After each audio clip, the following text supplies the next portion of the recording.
Yeah, and that would you know solve what I everything. the one thing that I really loved, I think in one of the episodes you mentioned that the fact is, let's face it, we've all done great injustice to our Prophet sallallahu alaihi wasallam, and that really touched me. And I think that's the biggest thing. We are all responsible for the mess that we're in right now, and I think we need to be worrying about that right now more than anything, and need to sort everything out. So yeah, we've got a much bigger enemy, at foot right now. Mm-hmm. Well, I just wanted to say, we were saying it was kind of cool how you made the whole Dajjal series really interactive, and because she was saying, like I was saying, oh gosh, they were so dark, and she's like, no, he's like funny and stuff, and then when I watched the 150 episodes, and like some of the things I love that. I love your little disclaimer messages in the middle where you'd go like, not for the weak of heart or ignorant people, and it was funny stuff. But in fact, I remember, yeah. No, go ahead.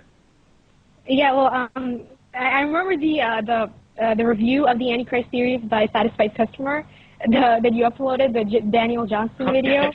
Oh God, that was, all I can say is that perfectly epitomizes the whole experience of watching that series. I totally felt like that guy after finishing your series.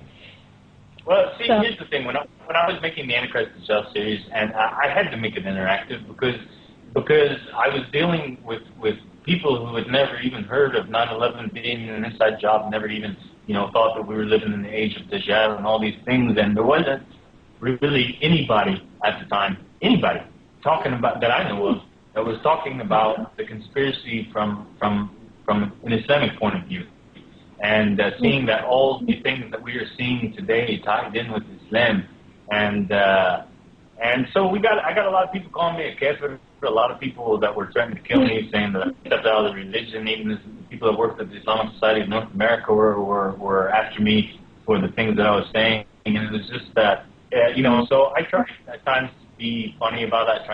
I try at times to remember people, hey, let's just be open-minded. And I think today, like you see so many series that are talking about the Dajjal system and stuff, and the end times and the conspiracies and things, and people have no problem accepting these things today. But a couple of years ago, it was a much different story, a much different story.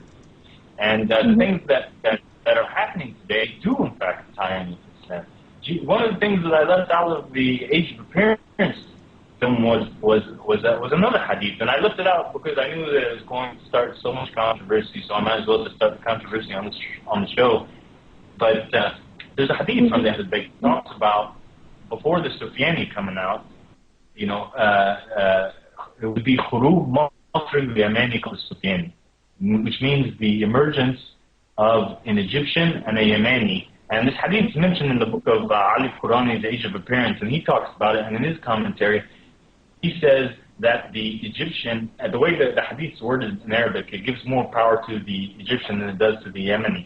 And the two characters that will appear before the emergence of the Sufyani, who is the arch nemesis of the Mahdi, and that these two characters would remain in the minds of the people until the emergence of the Sufyani. Now, who are two prominent people that are in the minds of Muslims today? One Egyptian and one Yemeni. I don't see anybody else that matches this description except Osama bin Laden and Ayman Zawahiri. So Ayman seems to be more of the front person, the Egyptian, and the Yemeni, who just kind of seemed to disappear, but he's still in the minds of everybody, Osama bin Laden. And that's kind of like the indirect implication that Ali Qurani gives in his book, Age of Appearance, and Allah Alam about the truth of it. But I think that all these little things that are coming together, and and then we have people that are matching the characteristics of the Yemeni and the Khurasani and all these things. It's things that we need to pay attention to. So, and the section in the Age of Appearance that talked about King Abdullah, right? Yep. There's a hadith that also talks about the same King Abdullah, and it says that this King Abdullah, who would be the one who would die right before the emergence of the Mahdi, would have a brother who would have the name of an animal. Okay? Well, this King Abdullah, he really did have a brother, King Fahd, who ruled before him. And what does Fahd mean? Fahd is the Arabic word for leopard. So we have another teaching of prophecy, and these things are important. I know that it's just to look at the words and Yeah, I know, watching The Age of Appearance, I was just like, wow, I mean, this is just an amazing piece of work to tie up the hadith with actual current events. I don't even know how you pulled that off. I mean, yeah. So, I mean, I guess your whole purpose of making that is just to get, like I think Akanar said, you know, get people thinking about the end times. You know, quit playing video games, and you know, it's time to get serious. If you were planning to get serious, you know, there's just no time to waste. All the signs are here, and that's why I think, you know, it's like a mercy of Allah. All these signs are right here, and you know, it's like I said, you know, how I was able to sort of see in the eyes of the people. Like, I'm wondering, like, okay, I was watching They Live last night, right? You know the movie, right, where the guy puts on the glasses and can see the truth. And I was wondering if Allah is going to help us to see, or more people, let's say, to see more clearly. It'll be like more and more people will get a pair of glasses to be able to see, so that you will have absolutely no excuse to make the wrong decision. You know, if you do it, you're doing it just in full knowledge. And, you know, I guess that gets into sort of, like, I have this sort of image of people being able to see auras or energy where, you know, they're exposing themselves maybe in the movies and so forth, but maybe it's going to come to a point where people can just see the aura of an evil person and just be like, you know, I can see that that person has ill intent for me right now before they're even walking up to me. So I know that whatever comes out of their mouth, I'm not going to fall for the trick. And wouldn't that just be like just a great tool to have, to just be able to walk through life and just be able to feel, you know, who's got good intent and who's got not so good intent, and you know, because this life is sort of like a minefield. I sort of see it like this, you know, in a sense like a minefield. Oh my goodness. You know, well, there's Susan, that talk about exactly what you're talking about.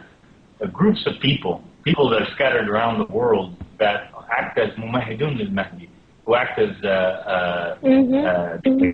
they pave the path for the Mahdi before he comes out, and that they're scattered throughout the world, and they have no friends in the world except each other, and that when one of them dies, nobody will come to the funeral except, you know, these people, and that they do work to spread and help open the eyes for the Mahdi. And one of the things that happens before the emergence of the Mahdi is the establishment of a